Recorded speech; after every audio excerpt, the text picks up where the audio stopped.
Hello అందరికీ welcome back to our channel. So నేను ఇవాళ చూపించబోయే రెసిపీ ఏంటి అంటే శివుడికి చాలా చాలా ఇష్టమైన రెసిపీ. అదేంటి అంటే కంద భక్ష్యాలు అంటాము. సో భక్ష్యాలు అంటే నార్మల్గా అందరికీ తెలిసిందే, పప్పు భక్ష్యాలు, భక్ష్యాలని ఇంకో నేమ్తో పిలుస్తారు, పూలెలు. సో ఎలా పిలిచినా కానీ ప్రాసెస్ అదే అండ్ టేస్ట్ కూడా అదే ఉంటుంది. సో చాలా మందికి భక్ష్యాలు అయితే తెలుసు, ఎందుకంటే ఈ మధ్యలో ప్రతి ఫంక్షన్కి, ఏ వ్రతం చేసుకున్నా, ఏ పెళ్ళైనా, ఏదైనా కానీ భక్ష్యాలు కామన్గా చేస్తున్నారు కదా. సో ఇది మాత్రం శివుడికి ప్రత్యేకంగా పెట్టే ఒక నైవేద్యం అన్నట్టు. సో అదేంటి అంటే కంద భక్ష్యాలు.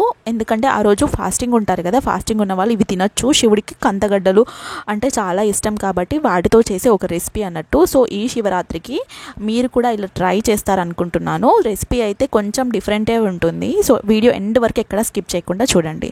సో ఇక్కడ ఏంటంటే గోధుమ పిండి తీసుకున్నాము. నార్మల్గా అయితే మైదా పిండితో కూడా చేసుకోవచ్చు, బట్ ఇదేంటంటే మనము నైవేద్యంగా పెట్టుకునేది కాబట్టి అండ్ హెల్త్ కూడా మంచిది కాబట్టి గోధుమ పిండితో చేస్తున్నాము. సో గోధుమ పిండి 1/2 kg తీసుకున్నాను. మెజర్మెంట్స్ 1/2 kgకి చెప్తున్నాను. సో అందులో కొంచెం సాల్ట్ వేయాలి, ఒక 1 టేబుల్ స్పూన్ ఆయిల్ వేసి మొత్తం కొంచెం కొంచెం వాటర్ పోసుకుంటూ ఆ పిండిని అనేది మంచిగా కలుపుకోవాలి. కలుపుకున్నాక దాని మీద ఆయిల్ వేసి, అలా నేను చూపించినట్టు స్క్రీన్ మీద ఆయిల్ వేసి ఒక 1 hour పక్కన పెట్టండి, సో దట్ అది నానుతుంది.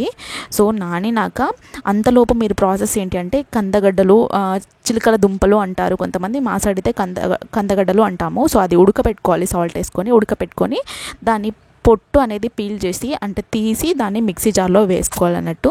సో అలా ఒక 1/4 kg గడ్డలు తీసుకున్నానంటే ఆల్మోస్ట్ ఒక 4-5 చిన్నవి, పెద్దవి అయితే ఒక 3 సరిపోతుంది. కొంచెం చిన్నగా ఉన్నాయి కాబట్టి ఒక 4-5 వేసుకున్నాను. సో స్టఫ్ ఎంతైనా రెడీ చేసుకోవచ్చు, ఎందుకంటే మనము ఎక్కువ రెడీ చేసుకొని ఫ్రిడ్జ్లో పెట్టుకున్నా పర్లేదు, ఉత్తది కూడా పిల్లలు తినచ్చు, పర్లేదు. సో ఇక్కడ బెల్లం వేసుకున్నాము, బెల్లము అండ్ ఒక 1/2 table spoon of pepper powder, అదే అండ్ ఇలాచీ పౌడరు. సో ఇదంతా వేసుకొని మనం పక్కన పెట్టుకోవాలి ఆ ప్యూరీని. సో ఇక్కడ మనం చిన్న చిన్నగా ముద్దల్లా చేసుకొని, మనం భక్షాలకు ఎలా అయితే చేసుకుంటామో అలా చేసుకొని దాన్ని క్లోజ్ చేసి మనము చపాతీలాగా చేసుకోవడమే అన్నట్టు. నాకు ఇక్కడ ట్రైపాడ్ లేదు, ఇంకో హ్యాండ్తో షూట్ చేస్తూ ఒక హ్యాండ్తో మలుస్తున్నాను అన్నట్టు. సో అలా మీకు తెలిసే ఉంటుంది ప్రాసెస్ ఎలా చేయాలి భక్షాలు అనేది. తెలియని వాళ్ళైతే ఇలా క్లోజ్ చేసుకొని, నార్మల్ నేనైతే 2 పేపర్స్ తీసుకున్నాను. కొంతమంది చపాతీ చేసినట్టు పౌడర్ వేసి పెద్ద పెద్దగా చపాతీలా చేస్తారు, కానీ నేను కొంచెం చిన్న సైజులోనే అండ్ స్టఫింగ్ ఎక్కువ పెడతాను అన్నట్టు లోపల. అండ్ నేను కవర్ వేసి కప్పుకొని అలా చేయితో అద్దుకున్నాను. సో చాలా ఈజీగా వస్తుంది. ఏ పిండి కలపడంలో, పిండి నానడంలోనే ఉంటుందండి మనం ఎలా చేస్తున్నాము ఏంటి అనేది. సో ఇంతేనండి, చాలా సింపుల్. 4 ఇంగ్రీడియంట్స్ మాత్రమే. సో ఇక్కడ పెంక పెట్టుకొని అది హీట్ అయ్యాక మనం దాని మీద వేసుకొని నెయ్యితో కానీ ఆయిల్తో కానీ కాల్చుకుంటే అయిపోయినట్టే. సో ఇక్కడైతే నేను నెయ్యితో కాలుస్తున్నాను, కొంచెము నెయ్యి బాయిల్ చేసుకొని నెయ్యిని అక్కడ వేస్తూ కాలుస్తున్నాను.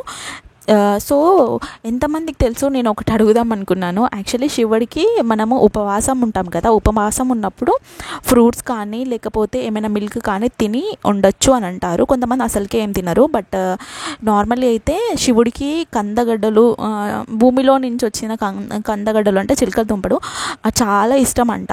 పార్వతి శివుడికి ఇట్లా భక్ష్యం చేసి పెడుతుందంట. సో అప్పటి నుంచి ఇది ఫేమస్, ఇట్లా చేస్తారు అని నాకు చాలా రీసెంట్గానే తెలిసింది. ఒక బామ్మ ఈ స్టోరీ చెప్తే అవునా ఇలా కూడా చేస్తారా అంటే, నాకు నార్మల్గా పప్పు భక్షాలు ఉగాదికి చేసుకుంటామని తెలుసు, కానీ ఇలా కంద భక్షాలు శివరాత్రికి చేసుకొని నైవేద్యం పెట్టినాక తింటారని నాకు తెలియదు.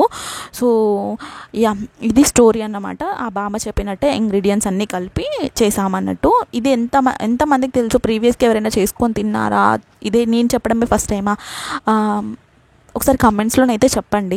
ఆ టేస్ట్ అయితే చాలా చాలా బాగుంది. మనం నార్మల్గా తిన్న కందగడ్డ, చిలకడ దుంప ఉడకబెట్టుకొని నార్మల్గా తింటాం కదా, దానికంటే ఇలా చేసుకొని తింటేనే చాలా టేస్టీగా చాలా బాగుంది. అండ్ కందగడ్డలో చాలా ప్రోటీన్స్, విటమిన్స్ ఉన్నాయి, అది మీకు కూడా తెలుసు కదా. అండ్ కందగడ్డలో యాంటీ క్యాన్సర్ ప్రాపర్టీస్ కూడా ఉంటాయి, తింటే చాలా మంచిది.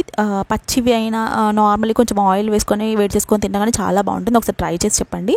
అండ్ హోప్ ఈ రెసిపీ మీకు నచ్చింది అనుకుంటున్నాను. చాలా మెత్తగా చాలా బాగున్నాయి. ఇవి ఒక 5 days ఉంటాయంట. మీరు కూడా ట్రై చేసి ఎలా వచ్చిందో చెప్పండి. అంతే మరి ఇవాటి వీడియో అయితే. Thanks for watching. Please like, share, comment and subscribe. Thank you.